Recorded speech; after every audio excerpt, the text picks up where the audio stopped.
దెయ్యాలు స్వస్థతలు చేస్తాయా? ఇదిగో ఇదే మానవ ప్రపంచాన్ని పట్టి పీడిస్తున్న పిశాసి. ఎట్లా అర్థం చేసుకుందాం? ఏది దేవుని స్వస్థత, ఏది దెయ్యం స్వస్థత, ఏది దేవుడు చెప్పే బోధ, ఏది దెయ్యం బోధ? ఇదిగో ఇక్కడ సత్యము నేర్చుకునే వారు నిలకడగా ఉండాలి. మనసు చంచలం కావద్దు. ఇంత పెద్ద అద్భుతం జరిగింది. సచ్చినుడు లేచి నిలబడ్డాడు. అద్భుతంగా తెలియని వాడిని పేరు పెట్టి పిలిచాడు. ఎట్లా జరిగింది అది అని పొల ఏడ్చేస్తున్నారు మనుషులు. నీ ఇంట్లో పలాని మూలకి పలాని వస్తువు పెట్టావు అని చెప్పంగానే భయం అయిపోతుంది. ఇది దేవుడు కాకపోతే ఇంకెవరండి? మరి అట్లయితే స్వస్థతలు చెయ్యొద్దా? చెయ్యాలి. జరుగుతాయి. దెయ్యాలు వెళ్ళిపోతాయి, స్వస్థతలు జరుగుతాయి, అన్ని అద్భుతాలు జరుగుతాయి. కృపా వరాలు ఉన్నాయి, ప్రవచన వరం, దర్శన వరం, భాషల వరం, టోటల్ వరాలు ఉన్నాయి, అన్నీ ఉన్నాయి. ఎలా ఉన్నాయి? అది అది అది ఆ క్రమం ఒక్కటి బైబిల్లో ఉంది. Praise the Lord. అందరికీ వందనాలు. శ్రీ సత్యదేవ మినిస్ట్రీస్ ఛానల్ నుండి మీ అందరికీ శుభములు తెలియపరుస్తున్నాం. స్నేహితులారా, ఈరోజు నేను ఒక విషయం మాట్లాడదామని మీ ముందుకు వచ్చాను. మరి ఈ సమయంలో చూస్తుండగా సోషల్ మీడియాలో చాలా గలిబిలి జరుగుతున్నది. మరి ఒక సోదరుడి పేరు అమ్మతేజ. అతడు చేస్తున్న పరిచర్య, మరి అద్భుతాలు, ఆశ్చర్యాలు, స్వస్థతలు అలా అతడు చేస్తుండగా చాలామంది మరి వీడియోలు పెట్టి అది తప్పు, లేఖనానుసారం కాదు అని కొంతమంది, లేదు స్వస్థత వరాలు ఉన్నాయి అని కొంతమంది, చాలామంది వీడియోలు పెడుతున్నారు. అన్యజనులందరూ చూస్తున్నారు.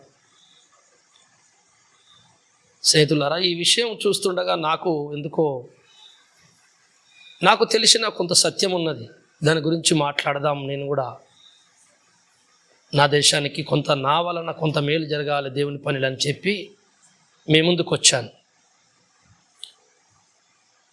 స్వస్థతలు, అద్భుతాలు, ఆశ్చర్య కార్యాలు బైబిల్లో దేవుని ప్రణాళికలో ఒక భాగం. కానీ దాని గురించినటువంటి వివరణ లేఖనం చెబుతుంది. స్వస్థతలు అంటే ఈ లోకములో మనుషులు చాలామంది వారికి ఉన్నటువంటి పరిస్థితులు, బాధలు, కష్టాలు ఉన్న వాళ్ళు ఏం చేస్తారంటే, వాళ్ళ కొంత మేలు జరిగే చోటుకి వెళ్ళాలి, మేలు జరిగితే బాగుండు అనే తాపత్రంతో వాళ్ళు ఉంటారు ఆల్రెడీ. అలాంటి కార్యాల గురించి మనం ఎక్కువగా ప్రకటించినప్పుడు చాలామంది వస్తారు. వచ్చినప్పుడు ఇది దేవుని ప్రణాళిక, గొప్ప సేవ అని ఎక్కువ మంది రావడం ద్వారా ఎక్కువ కానుకలు, ఎక్కువ పైసలు కూడా వస్తాయి. పరిచర్య కూడా బాగా పెరుగుతుంది. దీని గురించి నేను కొత్తగా సేవకు వచ్చినప్పుడు 17 సంవత్సరాల క్రితము, నాకప్పుడు ఎక్కువగా తెలియదండి. నేను బైబిల్ మామూలుగా చదివాను, కొన్ని గ్రంథాలు కొంత తెలుసుకున్నాను, నేర్చుకున్నాను, సువార్త చేయడం వచ్చు. అప్పుడు నాకు కూడా ఇదే ఆలోచన వచ్చింది.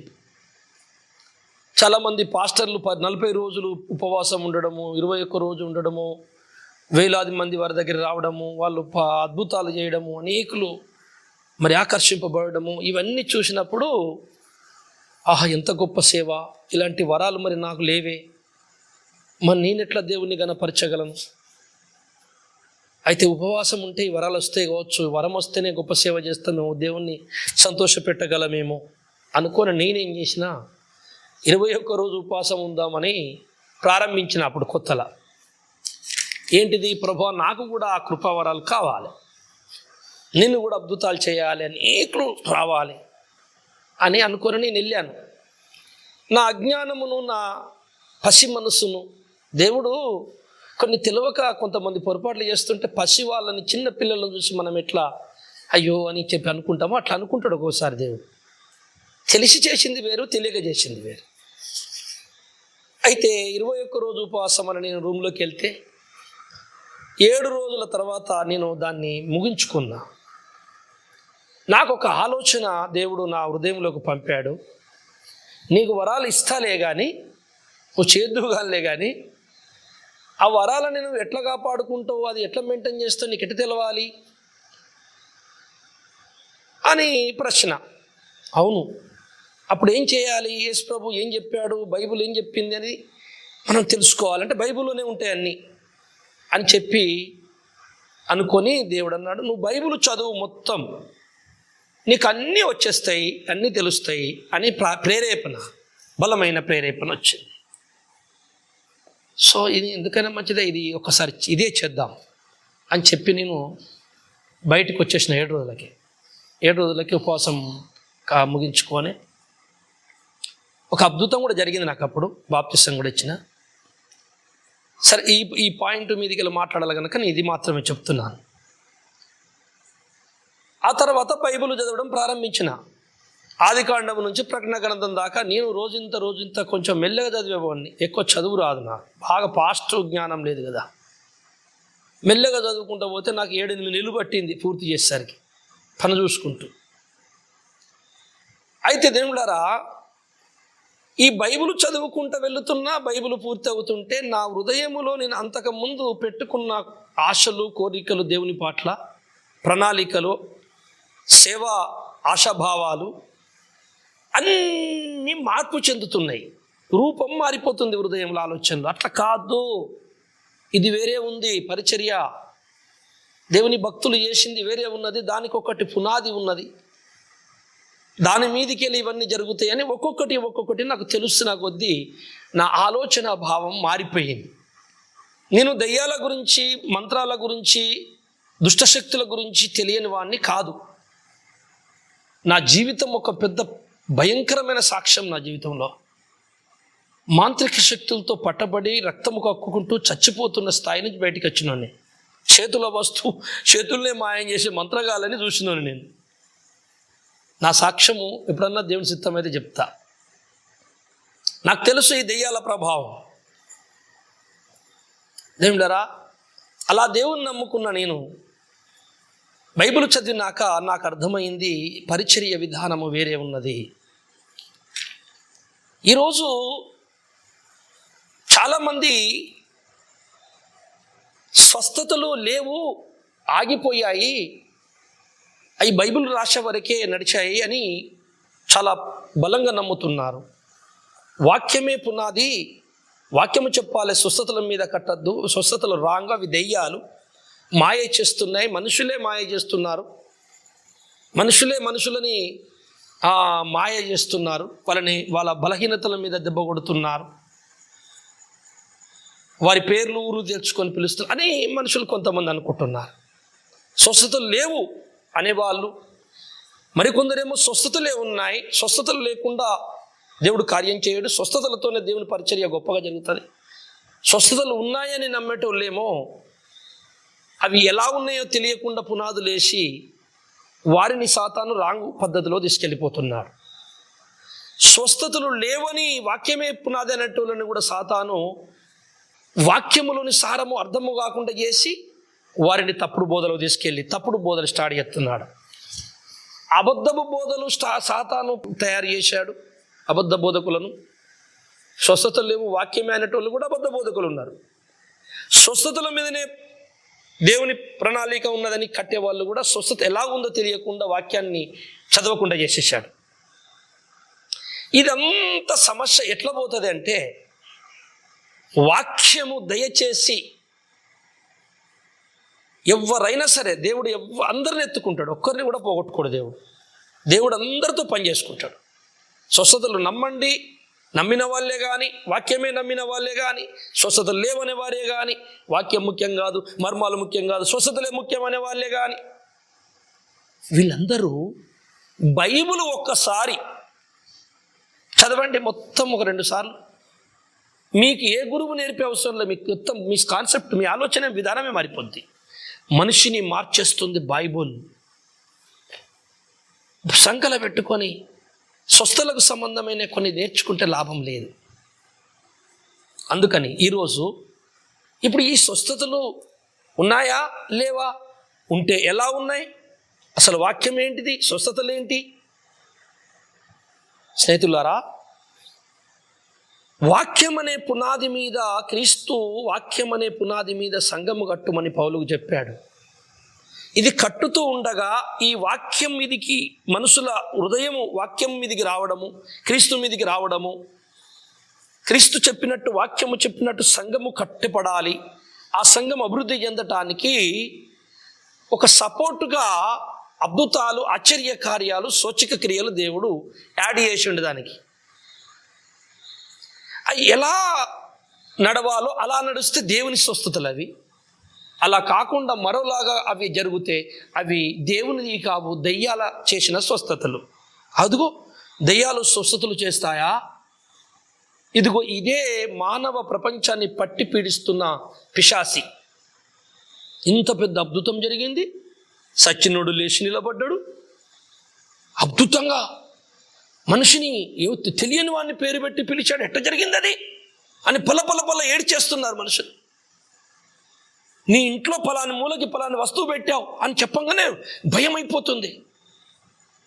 ఇదే దేవుడు కాకపోతే ఇంకెవరండి?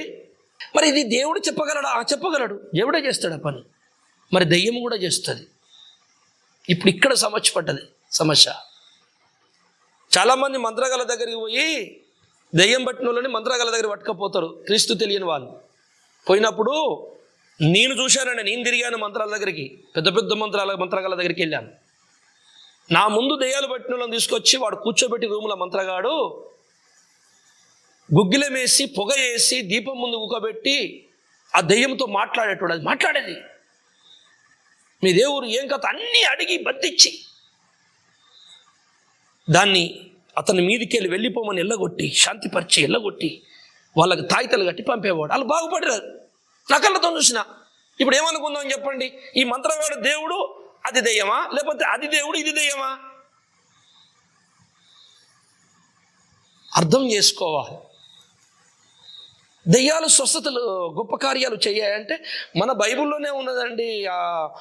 నిర్గమకాండం 7వ అధ్యాయంలో మోషే కర్ర వేస్తే పామైంది. మరి మంత్రికులు, విద్వాంసులు, ఐగుప్తు విద్వాంసులట, మంత్రిక విద్యలు తెలిసిన వాళ్ళు కూడా కర్రలు పాములు చేసాయట. దయ్యాలు అంటే మంత్రగాళ్ళు కూడా చేసిండ్రు. అసలు ఏందండి సమస్య? ఎట్లా అర్థం చేసుకుందాం? ఏది దేవుని స్వస్థత, ఏది దెయ్యం స్వస్థత, ఏది దేవుడు చెప్పే బోధ, ఏది దెయ్యం బోధ? ఇదిగో ఇక్కడ సత్యము నేర్చుకునేవారు నిలకడగా ఉండాలి. మనసు చంచలం కావద్దు, స్వార్థం ఉండద్దు, లోకాశలు ఉండద్దు. దేవుని మీద ఆశ, పరలోకం మీద ఆశ ఉండాలి. నువ్వు పోతావు, నలుగురు నడిపిస్తావు పరలోకానికి. అందుకే నేను నా దేవుడు గొప్ప సహాయం చేశాడు నాకు. నువ్వు బైబిల్ చదవరా అన్నాడు. ఇవన్నీ తర్వాత ఇత్తలే అన్నాడు. బైబిల్ చదివినాక మొత్తం ఆలోచన విధానమే మారిపోయింది, ప్రకాశిస్తుంది. నలుగురికి చెప్పేటట్టుగానే ఇలా పెట్టాడు దేవుడు. చదవండి. దయ్యాలు స్వస్థపరచగలవా? దేవుడు స్వస్థపరచగలడు, దెయ్యములు స్వస్థపరచగలవు. దెయ్యాలు వాక్య మర్మాలు చెప్పగలవా? దెయ్యాలు వాక్యాలు చెప్తాయి, దేవుడు వాక్యం చెప్తాడు. మరి ఎట్లా గుర్తుపట్టే సార్ అనే విషయంలో నేను చివరి వరకు కొన్ని వచనాలు ఇస్తా, మీకు ఉపయోగపడితే చదువుకోండి. నేను ఎవరిని విమర్శించట్లేదు. నా భారతదేశంలో ఉన్న క్రైస్తవులు, నా సోదరులు, దయచేసి మాయ నుంచి బయటకు వచ్చి విమర్శించుడు మీద బురద జల్లుకుండు కాదు. అక్కడ జ్ఞానము నేర్చుకొని ఒకరిని బాగు చేయండి. అవసరమైతే ఆ తప్పు మార్గంలో పోతున్న వారి దగ్గరికి వెళ్ళి మీరు గద్దించండి, బుద్ధి చెప్పండి, మాట్లాడండి. డైరెక్ట్ సోషల్ మీడియాను యూజ్ చేసుకొని మీరు గలిబిలై మొత్తం ఆగం చేయకండి. ఒకసారి యేసు ప్రభుల వారు ఒక మాట చెప్పాడు. మత్తయి సువార్త 7వ అధ్యాయం 21వ వచనం చదువుకుందాం ఒకసారి. ప్రభువా ప్రభువా అని నన్ను పిలుచు ప్రతివాడును పరలోక రాజ్యంలో ప్రవేశింపడు గాని పరలోకమందున్న నా తండ్రి చిత్త ప్రకారం చేయువాడే ప్రవేశించును. ఆ దినమందు అనేకులు నన్ను చూచి ప్రభువా ప్రభువా మేము నీ నామమున ప్రవచింపలేదా? నీ నామమున దెయ్యములను వెళ్ళగొట్టలేదా? నీ నామమున అనేకమైన అద్భుతములు చేయలేదా అని చెప్పుదురు. అప్పుడు నేను మిమ్మల్ని ఎన్నడూ ఎరుగను, అక్రమము చేయవారులారా నా యొద్ద నుండి పొండని వారితో చెప్పుదురు. చాలు. యేసు ప్రభుల వారు రెండవ రాకడ, ఆయన వచ్చినప్పుడు జరుగుతున్న, ఆయనకు ఏం ఎదురైతుందో, ఈ భూప్రపంచంలో ఏం చూడబోతుండో ఆ సమస్యని కళ్ళకు కట్టినట్టు చెప్తున్నాడు యేసయ్య ఈ మత్తయి సువార్త 7:21 నుంచి 23 వరకు. చాలామంది సేవకులు, దేవుని బిడ్డలు, రెవరెండ్లు, బిషపులు, పెద్ద వాళ్ళు, మామూలు కాదాళ్ళు వచ్చి ప్రభువా ప్రభువా అంటారట. మీ నామమున మేము ప్రవచనాలు చెప్పాము కదా, నువ్వు తెలియదంటున్నావేంటి? మేము దెయ్యములు వెళ్ళగొట్టాము, మహత్కార్యములు అద్భుతములు చేశాము. అనేకమైన అద్భుతాలు చేశారట. మీరు కొంచెం జాగ్రత్తగా ఆలోచించండి. ఎవరిని మనం ఏం విమర్శించే అవసరం లేదు. సత్యవాక్యాన్ని మనం స్థాపించుటకు అందరం పూనుకుందాం. చెత్త దానికదే తుఫాన్లాగా వచ్చి కొట్టుకపోయినట్టు కొట్టుకపోతుంది. సోషల్ మీడియాలోనే సర్వసత్యాన్ని బోధించేయండి. ప్రజల్లో దేవుడి ప్రణాళికలు ఉన్న హృదయంలో ఆటోమేటిక్గా కార్యం జరిగిపోతుంది, బయటకు వచ్చేస్తాడు. ఒకవేళ నీకు ఎక్కువ ప్రేమ ఉంటే ఆ వ్యక్తి దగ్గరికి డైరెక్ట్ వెళ్ళి ఫేస్ టు ఫేస్ మాట్లాడుకుందాం. బ్రదర్, ఇది లేఖనానుసారం కాదు, నువ్వు ఇది చేయకు, దీని ద్వారా దేవుని పనికి నష్టమవుతుంది, సత్యబోధకులకు ఆటంకం అవుతుంది, ఆత్మ రక్షింపడ రాంగ్ తోబులకు వెళ్ళిపోతారు అని మాట్లాడతాం. ఈ పని చేద్దాం, అందరం కలిసి మాట్లాడుకుందాం అంటే రారు. ఎందుకు రారంటే మీకు తెలుసు అది. ఇక ఈగో ఒకటి. రెండోది, ఎవరి నమ్మినది మాదే సత్యం. సత్యాన్ని కోసం పరిశోధన చేస్తాడు ఎవడు కూడా నాది సత్యం అనుకోవద్దు. నీ దగ్గర ఉన్న సత్యం ఉంటే చెప్పు బ్రదర్, నేర్చుకుంటా. అది ఇది రెండు అయితే కొంచెం ఎక్కువ అవుతుంది నాకు అని అది కూడా నేర్చుకోవడానికి ప్రయత్నిస్తాడు. వెనకటి కాలంలో ఆది సంఘములో సత్యము నేర్చుకోవడానికి అందరి దగ్గరికి వెళ్ళినరు. వీటికి సత్యం తెలిసిన్నా సరే ఇంకేమైనా తెలుస్తుందేమో అని గురువు వెనకాల తిరిగినరు, గురుపాదాలు పట్టినరు, గురు బట్టలు ఉతికినరు. పౌలయ్యకు సేవలు చేస్తా ఆడు తిమోతి ఏంటంటే ఇంకేం తెలుస్తుందో తెలుసుకోవాలి, తప్పేం లేదు. ఈరోజు నేను చెప్పబోతున్న మాటలు నాకు దేవుడు కొంత నేర్పించినే మీకు చెప్తానండి. ఈ కొన్ని వచనాలు మీరు తీసుకుంటే ఆ వచనాలను మేము పరిశోధన చేస్తుంటే నాకు తెలియని 2 సంగతులు ఇంకెక్కువ నీకు చెప్తాడు దేవుడు. నువ్వు పోయి ఇంకొకరిని బోధిస్తుంటే వాడు విని అతను పరిశోధన చేస్తుంటే నీకంటే 2 విషయాలు అతనికి ఎక్కువ తెలుస్తాయి. అతను వెళ్ళి ఇంకొకరికి బోధిస్తే వాడు విని పరిశోధన చేస్తుంటే దేవుడు వారి మానసిక స్థితి, ఆలోచన, మెదస్సును బట్టి వానికి ఇంకొక 2 విషయాలు ఎక్కువ చెప్తాడు. ఇదిగో జ్ఞానం ఇలాగే డెవలప్ అవుతూ వస్తుంది. జ్ఞానము ఎవని సొంతము కాదు, అందరి సొంతం. ఇలా వస్తూ అది కడవరి దినములో యేసు రాకటకు ముందు భూమి మీద శిఖరాగ్ర స్థాయిలో ఉంటుంది జ్ఞానం.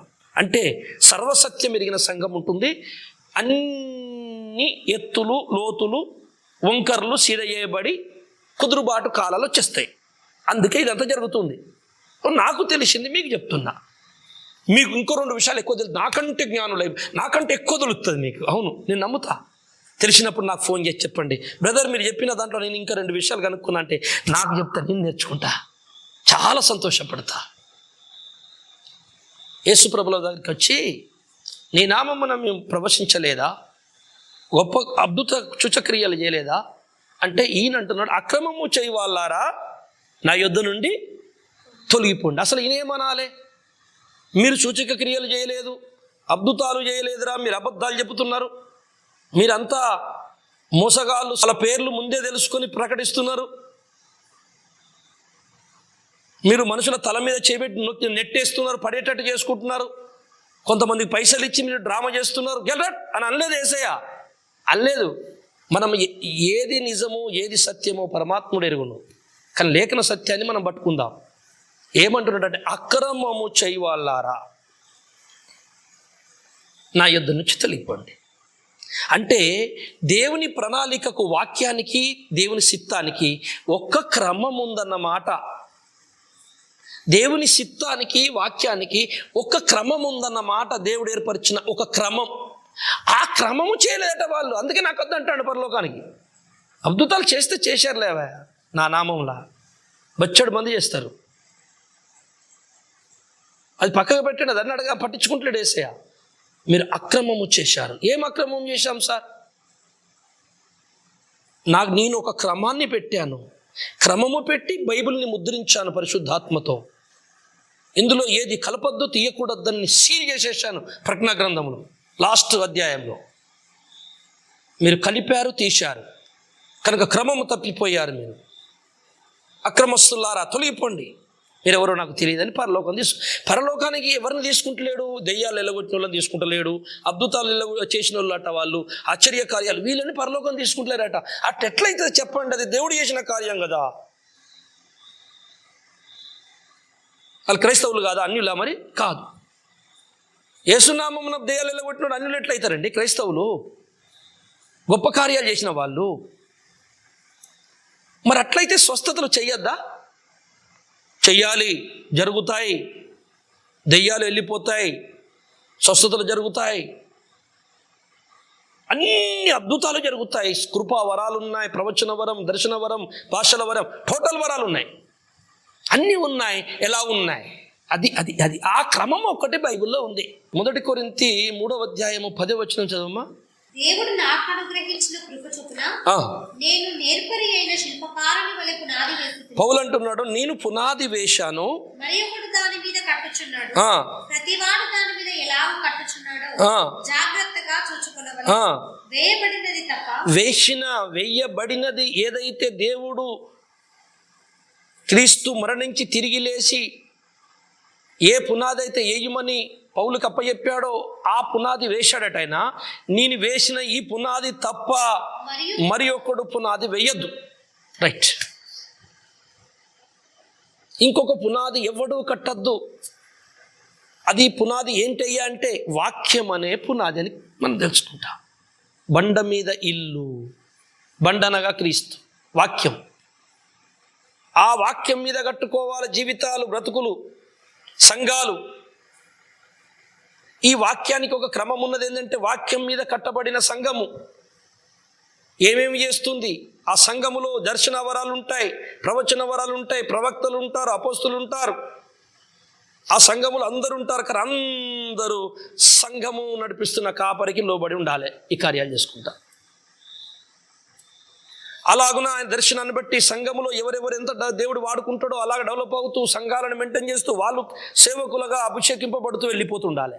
మళ్ళీ అక్కడ అదే క్రమం, అక్కడ అదే క్రమం, అక్కడ అదే క్రమం. ఒక పునాది ఉన్నది. ఆ పునాదిని పక్కకు పెట్టి యేసుప్రభు అన్నాడు, వెళ్తూ వెళ్తూ మత్తయి సువార్త లాస్ట్లో 28లో మీ అందరికీ తెలుసు, మీరు అనేకులను నాకు శిష్యులుగా చెయ్యండి. ఇప్పుడు మనం బాగా ఆలోచించుదాం. శిష్యులు అంటే ఎవరు? నేర్చుకునేవారు. మనం వెళ్ళేట అందరినీ నేర్చుకునేవారిగా చేయాలట. వీళ్ళు నేర్చుకున్న తర్వాత వీళ్ళు గురువులు అవుతారా? గురువులై నేర్చుకుంటారా? ఎవడు కూడా నేర్చుకోకుండా గురువు కావద్దు. శిష్యుడు కాని వాడు గురువు కాకూడదు. శిష్యుడైన వాడు గురువు అయితే బాగుంటుంది. ఎందుకంటే నేర్చుకునే నైపుణ్యత, నేర్చుకునే విధేయత వానికి తెలిసి ఉంటుంది కనుక రేపు నేర్పించే నైపుణ్యత, జ్ఞానం వానికి ఉంటుంది, ఓర్చుకునే జ్ఞానం. వీడు ఎవరికీ శిష్యుడు కాదు, బైబిల్ చదవలేదు, ఎవరి దగ్గర నేర్చుకోలేదు. ఒక దర్శన వరము, కృపవరము అతనికి వచ్చేసింది. ప్రార్థన చేయగానే అద్భుతం జరుగుతుంది. ఏంటనే పోయినా నేను పరిచర్య మొదలు పెట్టేసాడు. అంటే పారాసిటమాల్, ఒక యాంటీబయాటిక్, ఒక బి కాంప్లెక్స్ టాబ్లెట్ తెలియగానే నేను ఎంబీబీఎస్ డాక్టర్ని అని హాస్పిటల్ పెట్టుకున్నట్టు ఉంటుంది. అప్పుడు ఏమైతే అంటే ఇప్పుడు ఏదైతే ఎదురవుతున్నాయో సమస్యలు ఇవే. ఏదైతే కరెక్ట్గా సంఘము కట్టి వాక్యం మీద కట్టిన వానికి ఏది ఎదురు కాదు. ఎదురైనా ఎవడేమీ చెయ్యలేడు. ఫెయిల్ చేయొచ్చు ఉల్టా మనం. వాక్యం ఏందండి? వాక్యానికి ఎవడు ఎదురు తిరిగి బతుకుతాడు? అందుకే వెయ్యబడిన పునాది మీద కట్టబడాలి. 2వ తెస్సలోనికీయులకు రాసిన పత్రిక 2వ అధ్యాయం 9వ వచనం చదవండి ఒకసారి. నశించుచున్నవారు తాము రక్షింపబడుటకై సత్య విషయమైన ప్రేమను అవలంబింపకపోయిరి గనుక వాని రాక అబద్ధ విషయమైన సమస్త బలముతోను నానా విధములైన సూచక క్రియలతోను మహత్ కార్యములతోను నీతిని పుట్టించు సమస్త మోసముతోను నశించుచున్న వారిలో సాతాను కనపరచు బలమును అనుసరించి ఉండును. అంటే సాతాను ఏమేమి చేస్తాడు? మహత్కార్యాలు చేస్తాడు, సూచక క్రియలు చేస్తాడు, చచ్చిన వాళ్ళని కూడా లేపుతాడు. ఇప్పుడు మనం ఏమనుకుంటున్నామంటే దేవుడు ఒక్కడే లేపుతాడు, దేవుడు ఒక్కడే బాగు చేస్తాడు, దెయ్యం ఎందుకు చేస్తుందండి అని అనుకుని ఫిక్స్ అయిపోయినాము కనుక ఆ అద్భుతము జరగగానే మనం ఆకర్షింపబడిపోతున్నాం. ఈ చేసే వాళ్ళు కూడా ఏమనుకుంటున్నారంటే ఒక చిన్న కృపవరం ఉండగానే, ఒక అద్భుతం జరగగానే దేవుడు నన్ను ఎంచుకున్నాడు, నేను గొప్పవాడిని ఇతడు అనుకుంటున్నాడు. సాతాను అక్కడ మోసం చేసేస్తున్నాడు, అందరినీ తప్పుదారిలో తీసుకెళ్తున్నాడు. లేఖనే మేము చెప్పుచున్నది, ఈ వరమున్న వాడిని ఎక్కడ ఉండాలి, ఏం చేయాలి, ఏ విధంగా పోవాలి అని లేఖనము తెలిసిన వాడు కావాలి నీకు. చూశారా? ఆ లేఖనము ద్వారా నువ్వు నడవాలి. బైబిల్ చదివితే తెలిసిపోతుంది. స్వస్థతలు ఉన్నాయి, స్వస్థతలే గొప్ప, స్వస్థతల మీదనే కట్టండి, స్వస్థత దేవునికి ఇష్టం, దేవునికి ప్రణాళిక ఇది, నువ్వే గొప్పనివని అట్లా ఒక పునాది వేసేసండి. వాళ్ళ వాక్యం పట్టించుకోరిగా స్వస్థతలే. అయితే దేవుడు చేస్తాడా అంటే దేవుడు కూడా చేస్తాడు. మరి వాడు దాని మీద దేవుడు చేసే ఈ రెండు కార్యాలని వాడు కూడా స్థాపించిండు, కాఫీ కొట్టిండు. వాడు చేస్తాడని యేసుప్రభు అన్నాడు. పేతురు 2వ అధ్యాయము 1వ వచనం చదువుకుందామా? మరియు అబద్ధ ప్రవక్తలు ప్రజలలో ఉండిరి, అటువలనే నీలోను అబద్ధ బోధకులు ఉందురు. వీరు తమ్మును కొనిన ప్రభువును కూడా విసర్జించుచు తమకు తామే శీఘ్రముగా నాశనం కలగజేసుకోవచ్చు, నాశనకరము భిన్నాభిప్రాయములను రహస్యముగా బోధిస్తారు. అక్కడేమో వాడు అబద్ధ మనుషులని నాశనం చేయడానికి అద్భుతాలు, ఆశ్చర్యకాయ స్వస్థతలు కూడా చేస్తాడని ఇంత ముందు చదువుకున్నాం తెస్సలోని పత్రికలో. ఇప్పుడేమో ఇంకొక పునాది వేసిండు, వాక్య పునాది. అందుకే స్వస్థతలు రాంగ్ అని చెబుతున్న వాక్యం కరెక్ట్ లేదు. వాళ్ళకు వాక్యం తెలియదు, వీళ్ళకి స్వస్థత తెలియదు. స్వస్థత ఉన్నది, వాక్యం ఉన్నాయి, ఈ రెండు కలిపింది ఎట్లున్నాయి? ఉన్నాయి కానీ ఎలాగున్నాయి వీరికి తెలియదు. అవి లేవని వీళ్ళు అంటారు, ఉన్నాయి అనేటోళ్ళు రాంగ్ ఉంటారు. వాక్యమే సత్యమైనటోడు మరి వాక్యమన్నా సత్యం చెప్తాడా అంటే ఇది కూడా కాదు, వీళ్ళు రాంగులు. వీళ్ళు ఏమంటారు అంటే దేవుడు త్రిత్వము కాదు, ఒక్కడే, యేసుప్రభు దేవుడు కాదు, బాప్తిసం అవసరం లేదు, జన్మ పాపము లేదు, ఆ ప్రజ్ఞా గ్రంథములు ఉన్న ప్రవచనాలు ఇప్పుడు నెరవేరుతున్నాయి, ఆల్రెడీ 1000 ఏళ్ళ పరిపాలన అంటారు, కృపావరాలు లేవంటారు, ఆగిపోయినాయి అంటారు. మళ్ళీ వాక్యం మీకంటే ఎక్కువ మాకు తెలుసు అంటారు. ఆ పునాది వాంది ఉన్నదన్నట్టు అట్లున్నాడు వాక్యము. కృపావరాలు అనేటోడేమో వాక్యమే మొత్తాన్ని పక్క పెట్టి దాని మీదనే కట్టేసుకుంటూ పోతాను. అసలు అది కాదు, నాకంటూ ఒక క్రమం ఉంది, నేనేసిన వాక్య క్రమము, ఆ క్రమముగా చేయనులందరినీ అక్రమము చేయవాలరా తెలిపి అంటాడు. ఇప్పుడు నేను ఒకటే అంటున్నా, నువ్వైనా ఎవరైనా నేనైనా పరలోకం పోతామా? లేచారు, సచ్చినోళ్ళు లేచారు, సచ్చినోళ్ళు లేచిండా, మంచిదే సంతోషం. వీడు పరలోకం పోతాడా? వాడు ఎక్కడ పోతే సార్ లేచిండు చూపించుకున్నా నేను వీడియోలు అంతే. వాడు బరాణి షాపులో పోతాడు, దొంబరగుడిసెలో చూస్తే వాడు పాపాలు చెప్తే నాకేంది? అసలు వాడు నమ్ముతేంది? నమ్మడానికి ఒకటి చెప్తాడు వాక్యము, నాకే తెలియదే. నేను చూపించుకోవడానికి వచ్చిండు, రప్పరప్ప టచ్ అన్న కింద పడిపోయిండు, లేచిండు, సాక్ష్యం ఇచ్చిండు, ఏడిచిండు, వెళ్ళిపోయిండు. వాడు ఎవడో ఏమో మళ్ళీ వస్తాడు ప్రతి వారం. అది కాదు పరిచర్య. ఒక వ్యక్తిని పట్టి వాని హృదయంతరంగముని కడిగి క్రీస్తు స్వరూపము అనికి వచ్చే వరకు చెక్కి చెక్కి చెక్కి చెక్కి కాపాడుకునే ఆ శిల్పాలే పరలోకానికి వెళ్తాయి. అట్లా చేసిండండి పౌలయ్య గారు. పరిచర్య మొత్తం అట్లనే ఉన్నది. మీరు ఎవరో కూడా తెలియదు. ఇలా కావలసింది ఏంది? అక్కడ అద్భుతం జరగడం. వాడు అనుకున్నాడు వెరీ గుడ్, దేవుడు అద్భుతం చేస్తాడని వీళ్ళందరూ నమ్ముతున్నారు. ఆ అద్భుతాలు నేనే చేసిన అనుకో, నన్నే దేవుడు అనుకుంటారు. ఆ యేసు నేనే. లేదండి, యేసు ప్రభు దేవుడు అని దెయ్యం ఒప్పుకోదండి. యేసు ప్రభు దేవుడు అని పరిశుద్ధాత్మతో మాత్రమే అది ఒప్పుకున్నాడంటే పరిశుద్ధాత్మ అంటే ఉంటేనే ఒప్పుకుంటాడు. దెయ్యం ఒప్పుకోదు. ఎందుకు ఒప్పుకోదండి? దేవుడు ఒక్కడని దెయ్యములు నమ్ముచున్నని యాకోబు పత్రికలో ఉంది. అపోస్తుల కార్యముల 16వ అధ్యాయంలో పౌలయ్యలు వాళ్ళు సువార్త చేసుకుంటూ వెళ్తుంటే ఒక దెయ్యం పట్టినటువంటి మంత్రగాళ్ళ దగ్గర దెయ్యం బట్టి సోది చెప్పే ఒక స్త్రీ ఈయన సువార్థికులను చూసి దెయ్యాలు ఏమంటున్నాయంటే, ఇదిగో సర్వోన్నతుడైన దేవుని సువార్త రక్షకుడు యేసు, అగో ఆయన సువార్త చేస్తారు, ఆ దేవునికి సేవకులు వీళ్ళు సువార్త నమ్మండి మీరు రక్షింపబడతారు, ఆ యేసే రక్షకుడు అని ఒప్పుకున్నాయి, ఒక దేవుడే అని ఒప్పుకుంటున్నాయి దెయ్యాలే. మరి ఎట్లా, మరి ఏం చేద్దాం? మరి అదే ఉంది కథ. అంత దూరం ఎందుకండి, డైరెక్ట్ పరలోక రాజ్యం సింహాసనం దగ్గరికి వెళ్ళిపోయిండు వాడు. సైతాన్ గాడు యోబు కోసం పోతాండు వస్తాడు.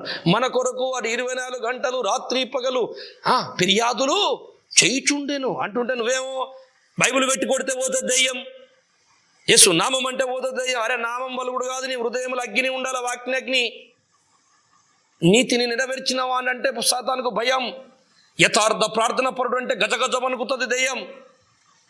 మరి వీళ్ళు చేస్తారు కదా సార్, అదే ఉంది డ్రామా. ఇప్పుడు నేను ఒకటే అంటున్నా, ఇదంతా కష్టం మీకెందుకు? చేసేటోళ్ళకు కూడా అసలు దేవుడైనా కాదా మీరే పరీక్షించుకోండి, ప్రార్థన చేయండి. ప్రభువా నేను దేవుని నీ చేతను చెప్తున్నా దెయ్యం చేత చెప్తున్నానా అని బైబిల్ని ఆది కాండం నుంచి ప్రకటన గ్రంథం దాకా మీరు చదివి ఒక్క 6 నెలలైనా మంచిదే, 3 నెలల మంచి చదవండి. మీకు మీ మేధస్సు ఎంత ఉందో, మీ శక్తి ఎంత ఉందో నాకు తెలియదు కదా. చదివినాక అప్పుడు మీరు వచ్చి ఇప్పుడు కింద పడేస్తారా, స్వస్థపరుస్తారా లేదని ఆలోచించుకోండి. ఇంతే, నేనేమన్నా ఆ దేవుడు మీతో మాట్లాడును గాక. ఇది నా ప్రార్థన మీకోసం చేసేది. రోజు చేస్తా. బైబిల్ చదువుతున్న వాళ్ళకి అందరికీ నువ్వు ప్రత్యక్షం కావాలి. స్వస్థత వరాలు ఉన్న నా సోదరులారా లేవని నేను అంటలేను, మీకు ఉన్నాయి, జరుగుతాయి. దాన్ని ఆధారం చేసుకుని సాతాను మోసం చేస్తున్నాడు మిమ్మల్ని. మీరు బైబిల్ చదవండి. లూకాసు వార్త 10వ అధ్యాయము 17వ వచనం ఒకసారి చదవమ్మా. ఆ 70 మంది శిష్యులు సంతోషముతో తిరిగి వచ్చి, ప్రభువా, దెయ్యములు కూడా నీ నామము వలన మాకు లోబడుచున్నవని చెప్పగా, ఆయన సాతాను మెరుపువలే ఆకాశం నుండి పడుట చూచితిని. ఇదిగో పాములను తేళ్లను త్రొక్కుటకును శత్రు బలమంతటి. చాలా యేసుప్రభుల వారు 70 మంది, వినండి దేవులారా, 70 మంది శిష్యులని మీరు అద్భుతాలు చేసి దెయ్యాలలో కొట్టి స్వస్థపరచండి అని పంపించండి. వీళ్ళు వెళ్ళి అద్భుతాలు చేసి స్వస్థపరిచి దెయ్యాలలో కొట్టి వచ్చింది. సంతోషంగా ఎగిరి గంతులు వేసుకుంటూ, ప్రభువా మీ నామమున దెయ్యాలు మాకు బలి లోపడుతున్నాయని చెప్తున్నాను. అరే బలి చేశారు రాబాయ్, మంచిది అని అంటలేడు. వెంటనే ఏమంటాడు ఎరికినా, అవి లోబడతాయిరా, నేను మీకు ఇచ్చిన శక్తి, దురాత్మశక్తులను తొక్కే శక్తి నేనే మీకు ఇచ్చినా పర్వాలేదు, అది అట్లా ఉండని. అది ఎందుకు ఇచ్చానంటే నేను ఒకటి క్రమం పెట్టాను. ఆ క్రమమైన పునాది మీదకి మనుషులందరూ రావాలని ఇచ్చాను. ఆ క్రమమైన పునాది వాక్యం. ఆ వాక్యమే నేను. కనుక నేను వాక్యమును మీదికి తీసుకురావడానికి స్వస్థతలు ఇచ్చినా కదా. స్వస్థతల కొరకు వాక్యం ఇయ్యలే, వాక్యము కొరకే స్వస్థతలను నేను ప్రవేశపెట్టిన లోకంలోకి. కనుక మీరు వాక్యం దగ్గర తీసుకురావడానికి వీటిని ఉపయోగించుకోండి, పర్వాలేదు. కానీ దీన్నే పునాదని చెప్పి మీరు వేసిరంటే మాత్రము అదుగో వాడు వేషం మార్చేశాడు, సాతాను మెరుపు వలె పడుట నేను చూస్తాను అనగా వాడు అద్భుతాలు చేసుడు మొదలు పెడతాడు. దాన్నే పౌలేమన్నాడు, వెలుగు దూత వేషం వేశాడట. అనగా యేసు ప్రభులాగా వాడు కూడా అద్భుతాలు చేయడం ప్రారంభించి. కనుక దేవులారా, మరి దెయ్యాలు చేస్తారా? అందుకే అంటున్నా నేను, దాని మీద పునాది ఎక్కండి. మరి ఉన్నాయా లేదా సార్? అసలు ఇంతకేంది స్వస్థతలు ఉన్నాయా లేవా? ఉన్నాయి నాయన. అవి లేకుండా జరగదు కార్యం. ఒక వ్యక్తి కొత్తగా సంఘంలోకి రావాలండి. చిన్న ఉదాహరణ చెప్తా నేను. నువ్వు వెళ్ళి వాక్య మర్మాలు చెప్పేస్తే వాడు వచ్చేస్తాడా? రాడు. అమ్మా దేవుని నమ్ముకో అమ్మా, నీకు మేలు జరుగుతుంది, నువ్వే కష్టాలున్నా నీకు విడుదల ఇస్తాడమ్మా అని అంటాం. నీ పాపాలు క్షమింపబడతాయి అమ్మా, మంచి దేవుడమ్మా అంటాం. సరే అయ్యా, నేను బాధలో ఉన్న బాంచను, నా కుటుంబం బాగుపడితే దేవుడు అయితే బాంచను బాగైతే వస్తాను ఆమె అంటది. ఆ వ్యక్తిని వాక్యం అనే పునాది మీద తీసుకురాటకు, దేవుని ఇల్లు అనే గోడలో ఆ ఇటుక పెట్టుటకు, అప్పుడు మందము వాళ్ళకి ఆ మిరాకిల్స్ జరుగుతాయి. అద్భుతాలు చేసి పట్టుకొస్తాడు దేవుడు. వచ్చినాక కొన్ని రోజుల దాకా అద్భుతాలు జరుగుతాయి. ఆమెకి మనసును బిగించుకుపోయి బలంగా నిలబడ్డ తర్వాత వాక్యం మీద ఆ బిడ్డని పెంచాలి ఈ బోధకుడు. మెయిన్ కాన్సెప్ట్ అసలు ఏంటిది కారణం అంటే, ఇది ఎందుకు జరిగింది అంటే వాక్యం అనే పునాది మీద తీసుకురావాలి. అప్పుడే వాడు పరలోకం వెళ్తాడు. మత్తయి సువార్త 24వ అధ్యాయం 4వ వచనం సరే చదవండి. యేసు వారితో ఇట్లా నేను, ఎవడను మిమ్మును మోసపరచకుండా చూచుకొనుడి. అనేకులు నా పేరిట వచ్చి నేనే క్రీస్తునని చెప్పి పలువురిని మోసపరచెదరు. మరియు మీరు యుద్ధములను గూర్చి, అనేకులు నేనే క్రీస్తునని చెప్పి పలువురిని మోసపరచెదరు. చాలా మంది అబద్ధ క్రీస్తులు వచ్చారు ఇప్పటి వరకు. నేనే దేవుణ్ణి అని చెప్పేటోళ్ళు కూడా ఉన్నారు. అంత్య అబద్ధ క్రీస్తు, చివరి అంత్య అబద్ధ క్రీస్తు వాడు రాబోతున్నాడు. 24వ వచనం చదవమ్మా. అబద్ధపు క్రీస్తులను అబద్ధపు ప్రవక్తలను వచ్చి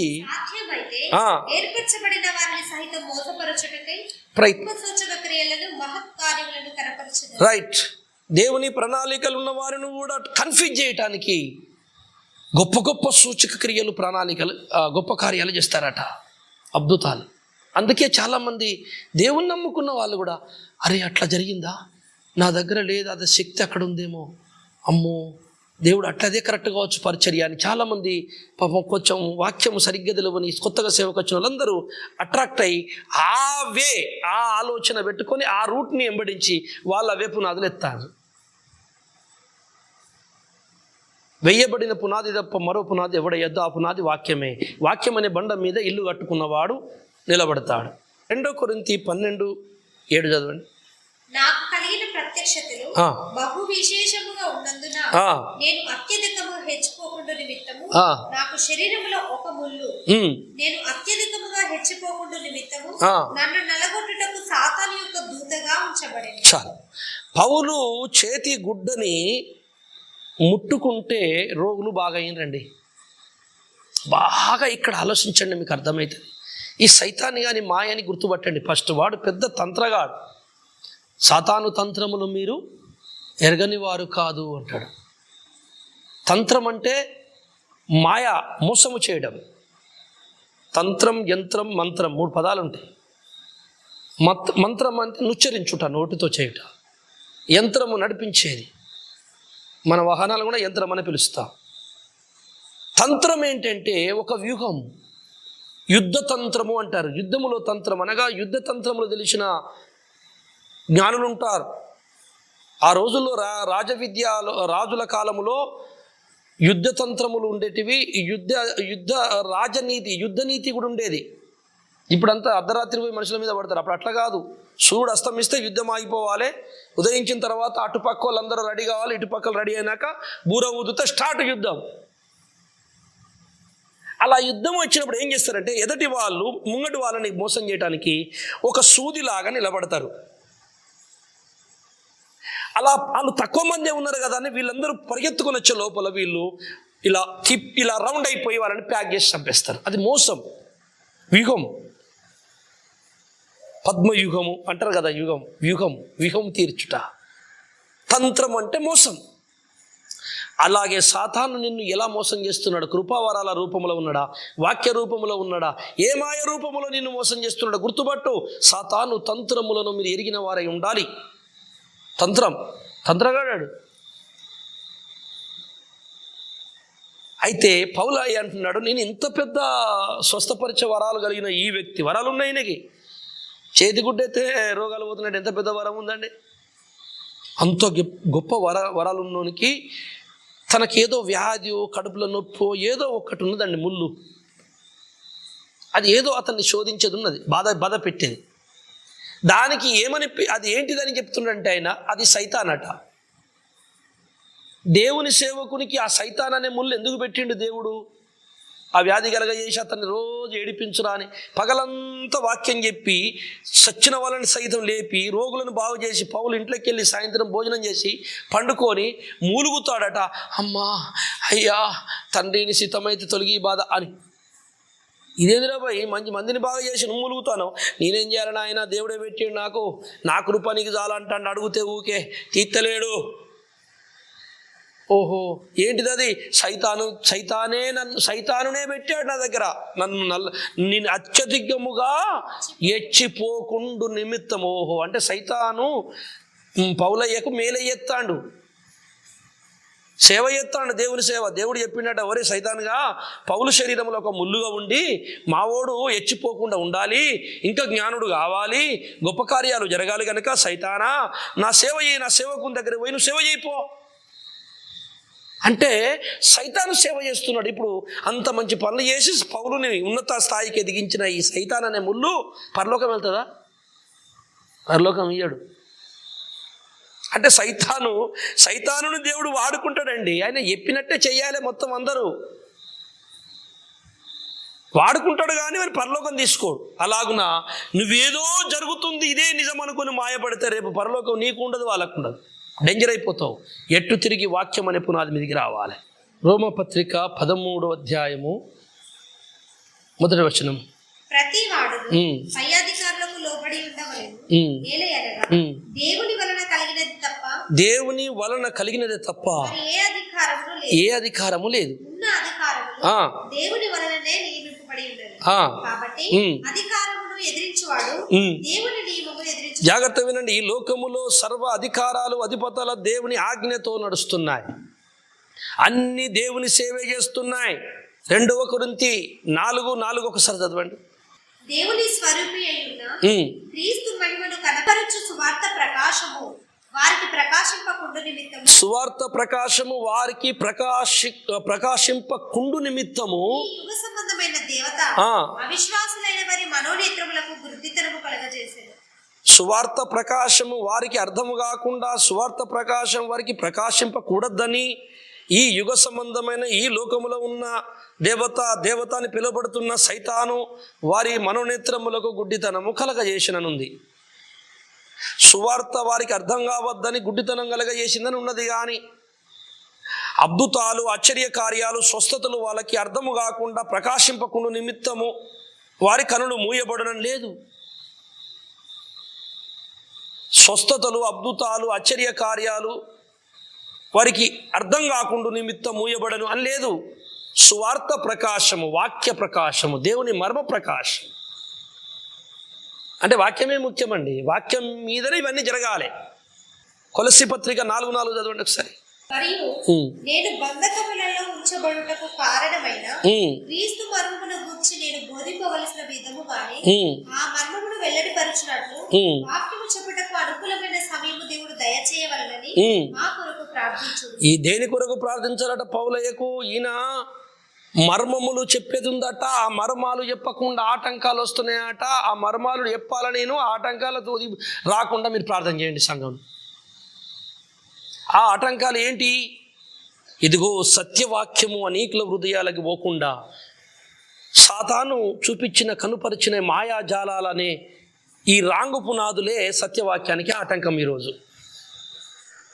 అందుకే నేను ప్రార్థన చేస్తున్నా, ప్రభువా ఈ రాంగు పునాదులన్నీ తొలగిపోయి అందరూ మారు మనసు పొందాలి. వాక్య పునాది మీదకి రావాలి. అందరూ వెయ్యబడిన పునాది మీదకి రావాలి. 1 కొరింథీ 12 అధ్యాయం 20 చదవండి. మరియు దేవుడు సంఘములో మొదట కొందరిని అపోస్తలులు గాను, పిమ్మట కొందరిని ప్రవక్తలు గాను, పిమ్మట కొందరిని బోధకులు గాను, అటు పిమ్మట కొందరిని అద్భుతములు చేయువారిని గాను, తర్వాత కొందరిని స్వస్థపరచు కృపావరములు గలవారి గాను, కొందరిని ఉపకారములు చేయువారిని గాను, కొందరిని ప్రభుత్వములు చేయువారిని గాను, కొందరిని నానా భాషలు మాట్లాడు వారిని గాను నియమించారు. అందరూ అపోస్తలులా, అందరూ ప్రవక్తలా, అందరూ బోధకులా, అందరూ అద్భుతములు చేయువారా, అందరూ స్వస్థపరచు కృపావరములు గలవారా, అందరూ భాషలతో మాట్లాడుచున్నారా, అందరూ ఆ భాషల అర్థం చెప్పుచున్నారా, కృపావరములలో శ్రేష్టమైన వాటిని ఆసక్తితో అపేక్షించుడి. ఇదియుగాక సర్వోత్తమమైన మార్గమును మీకు చూపుచున్నాను. చాలు. ఇక్కడ ఫస్ట్ ఆ మాట స్టార్ట్ చేసేటప్పుడు ఏమన్నాడమ్మా? మళ్ళీ ఫస్ట్ మాట చదువు. దేవుని సంఘములో ఆయన ఎవరెవరిని ఏమేమి ఇస్తాడో పరిశుద్ధాత్ముడు పంచి ఆ వరాలు చెప్పే ముందు ఏమంటున్నాడంటే దేవుని సంఘములో, ఒక సంఘములో జరగవలసిన సంఘటనలు ఇవన్నీ. ఆ సంఘములో అంతమంది వరాలు కలిగిన వ్యక్తులు ఉంటారు. ఒక నాయకుడు ఉంటాడు, మోషేలాగా కాపరి. ఆయన డైరెక్షన్ కింద వీళ్ళందరూ అద్భుతాలు చేసి అనేక ఆత్మలు తీసుకొని రావాలి. ఆయనకు దేవుడు కనుపరిచినప్పుడు, సంఘము విస్తరిస్తున్నప్పుడు ఈ పనులు చేస్తూ వరాలు కలిగి పనిచేస్తున్న వ్యక్తులను దేవుడు ఎంచుకొని అభిషేకం తీసుకొని వాళ్ళు వాక్యం మీద ఇంకొక పునాది వేయాలి. అక్కడ మళ్ళీ ఆయన సంఘం కడుతుంటే అక్కడ ఇదే పునాది, ఇదే సిస్టమ్.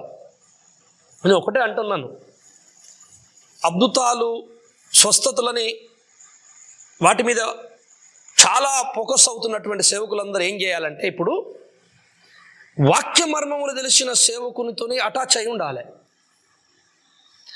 వాక్య మర్మములు తెలిసిన సేవకుని దగ్గర పోయి, అయ్యా మేము ఈ అద్భుత కార్యాలు, ఆశ్చర్య కార్యాలు సంఘాలను కడుతున్నాము, దీంట్లో మా లొసుకులు ఏమైనా లోటులు ఉంటే, వంకరలు ఉంటే చెప్పండి, మార్చుకొని సరి చేసుకుంటాము అని అడగాలి.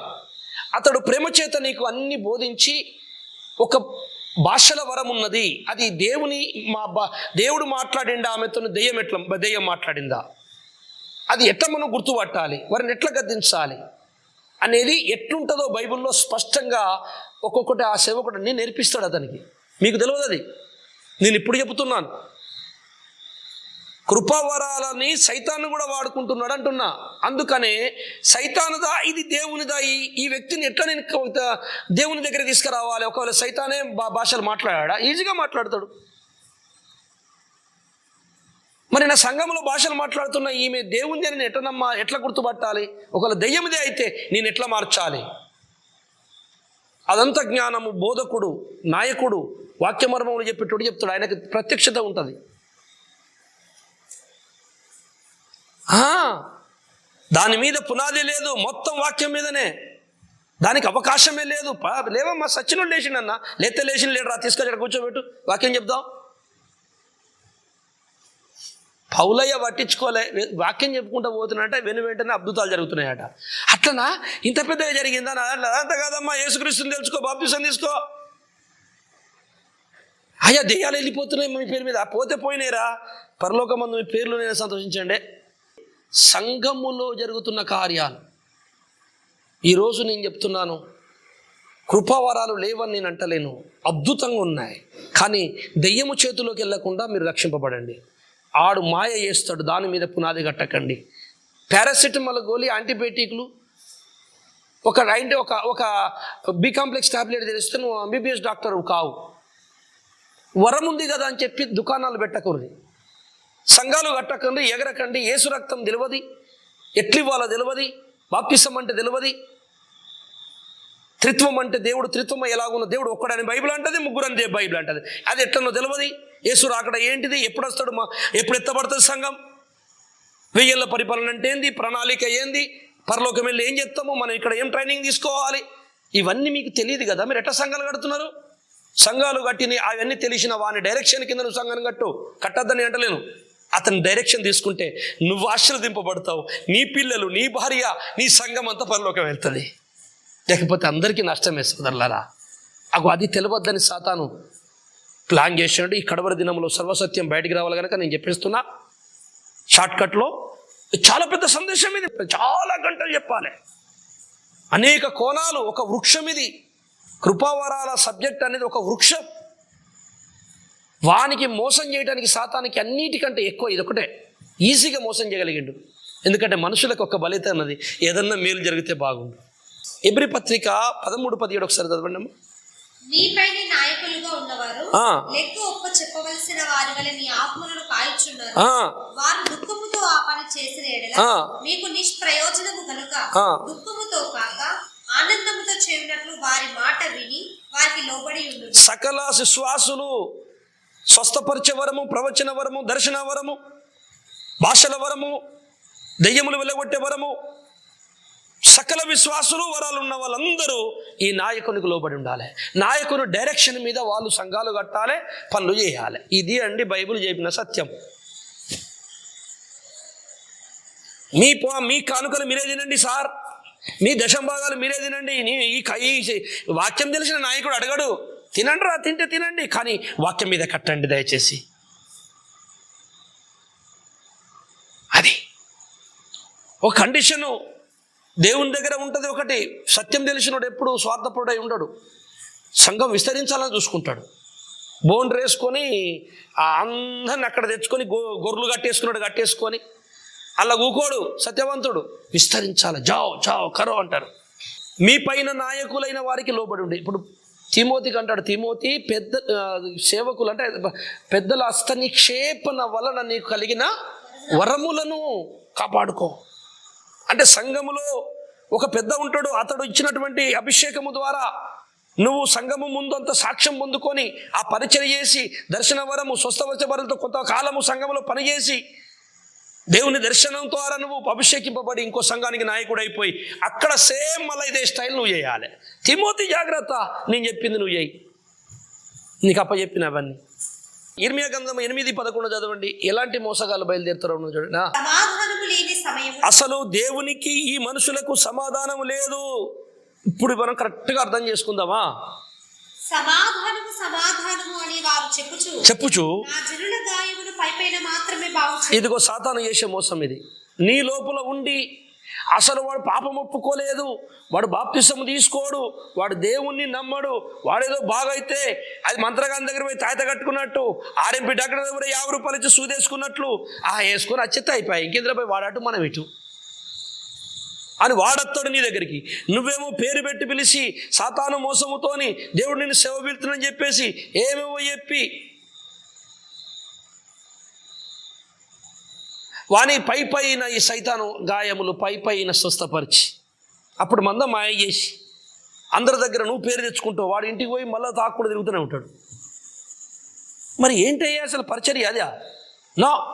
నువ్వు పట్టుకుంటున్న ప్రతి వ్యక్తి లెక్క దేవునికి అప్పచెప్పాలి, ప్రతి ఆత్మ లెక్క నువ్వు దేవునికి అప్పచెప్పాలి. నా నామమునను రక్షించిన ప్రతి ఆత్మ లెక్క నీ మీదనే ఉంటుంది సేవకుడా. ఆ మాట నేనలేదు, యాకోబు రాసిన పత్రికలో చదవండి 3వ అధ్యాయం 1వ వచనం. అద్భుతమైన మాట, గుండె జల్లు మనాల సేవకులకు బోధకులకు. నా సోదరులారా,